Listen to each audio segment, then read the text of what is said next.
لے کر آتے ہیں حضرت روزگار تنگ ہے، روزی میں برکت نہیں ہے، نوکری نہیں ہے، کاروبار نہیں ہے۔ آپ سنتے ہوں گے نا، آپ سب اس معاشرے کا حصہ ہیں تو آپ کو اندازہ ہوگا کہ ہر بندہ اس بات سے پریشان ہے، نوکری نہیں ہے، کاروبار نہیں ہے، روزگار نہیں ہے۔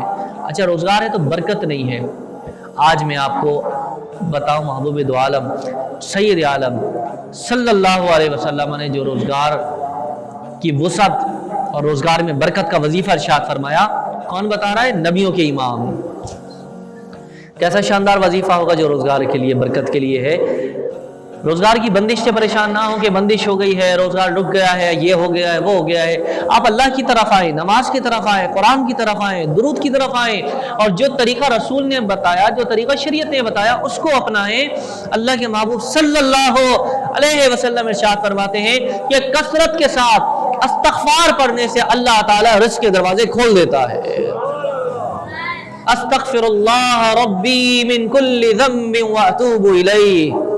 کثرت کے ساتھ جو شخص استغفار پڑھے، اللہ تعالیٰ اس کو رزق میں برکت عطا فرماتا ہے، رزق کی کشائش عطا فرماتا ہے۔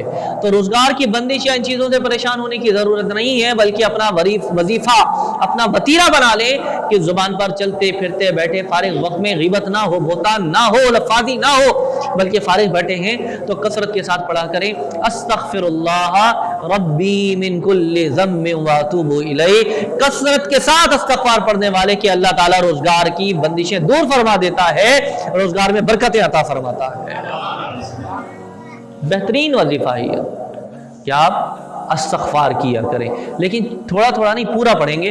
استغفر اللہ، پڑھیں میرے ساتھ، استغفر اللہ ربی من کل ذنب واتوب الیہ۔